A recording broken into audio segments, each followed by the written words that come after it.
dan saudariku yang terkasih, Salam, selamat berjumpa dengan Renungan Harian Kerasulan Baru. Damai sejahtera Tuhan Yesus Kristus menyertai kita.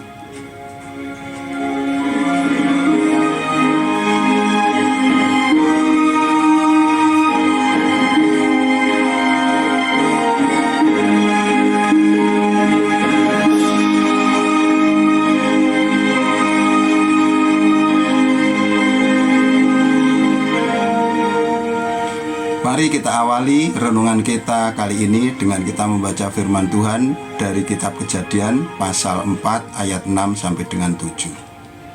Firman Tuhan kepada Kain, "Mengapa hatimu panas dan wajahmu muram? Bukankah wajahmu akan berseri-seri jika engkau berbuat baik? Namun jika engkau tidak berbuat baik, dosa sudah mengintai di depan pintu. Hasratnya tertuju kepadamu, tetapi engkau harus berkuasa atasnya."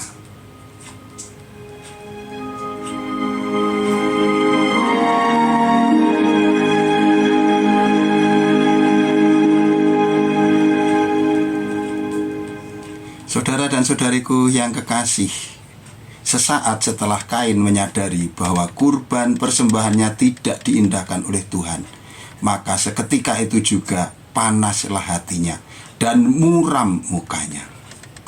Tuhan mengetahui situasi buruk yang sedang melanda Kain dan tidak membiarkannya sendirian mengambil keputusan. Tuhan datang menjumpai dia dan memberinya peringatan. Ini artinya Tuhan senantiasa memiliki perhatian kepada mereka yang hatinya bermasalah, yaitu mereka yang sedang mengalami kekecewaan atau bahkan sakit hati kepada Tuhan. Peringatan Tuhan adalah juga sebuah bentuk kepedulian kepada manusia. Adalah kehendak Tuhan agar manusia tidak terjerumus ke dalam masalah besar oleh karena ia telah salah mengambil keputusan. Begitu juga dengan hidup kita saat ini. Oleh karena keadaan yang tidak sesuai dengan harapan, bahkan orang percaya sekalipun dapat mengalami kekecewaan kepada Tuhan. Ia dapat menjadi sakit hati kepada Sang Pemberi. Meskipun manusia kini telah menuduh Tuhan dengan perasaan yang negatif, namun Tuhan tidak pernah sakit hati. Ia bahkan datang menjumpai mereka yang terluka dengan kepedulian, dengan kasih, dengan kesiapan untuk menolong. Dan dia mengerti akan kesakitan mereka. Oleh karena itu hendaklah manusia mau untuk mendengarkan dia, untuk memperhatikan peringatannya, sehingga sakit hati dan kekecewaan dapat dipulihkan dan kepadanya dapat diberikan jalan keluar atas masalah yang ia hadapi. Saudaraku, jika saja saat itu Kain mau mendengar Tuhan, pastilah Tuhan akan memberikannya solusi. Tuhan tidak pernah datang pada manusia dengan harapan yang kosong, melainkan menolong dengan kuasa dan belas kasih yang senantiasa ada di dalam dia. Saudaraku yang dikasihi Tuhan, apapun adanya diri kita saat ini, sadarlah, kita tidak pernah bisa lepas dari Tuhan. Hanya kepada Tuhan sajalah kita bisa hidup. Hanya dengan tinggal kepada kasih-Nya lah kita terjamin masa depan kita. Di luar itu hanya ada dosa dan kebinasaan. Dikatakan di dalam firman di atas bahwa hendaknya kita mengedepankan perbuatan baik.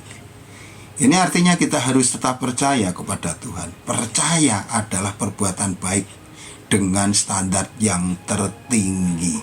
Kita harus percaya kepada Tuhan apapun adanya diri kita. Karena ketika kita menutup diri dari hadapannya, menolak kehadiran Tuhan, maka dosa segera menyelinap masuk ke dalam diri kita.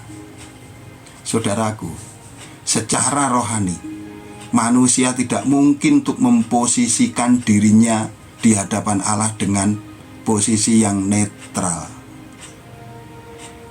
Artinya tidak mungkin orang menolak Tuhan sekaligus juga menolak iblis. Tidak mungkin.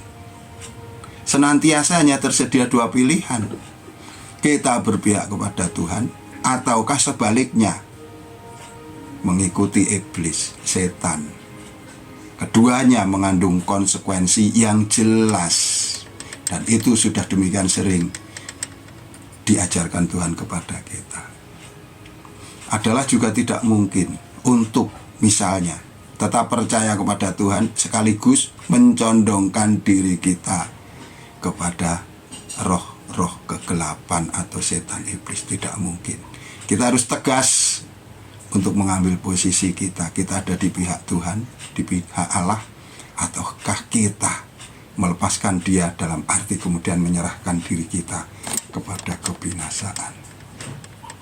Saudaraku yang dikasihi Tuhan, tetaplah tinggal di dalam Tuhan, tetaplah setia kepadanya seburuk apapun keadaan kita, karena sesungguhnya Allah tidak pernah menghendaki manusia untuk menderita, melainkan menetapkan prosesnya untuk manusia itu dapat dimuliakan pada waktu yang telah Tuhan tentukan.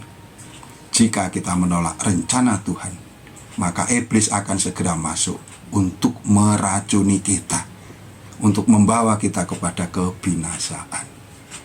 Janganlah kita menjadi mudah untuk diperdaya. Tuhan memberkati kita. Sampai jumpa. Amin.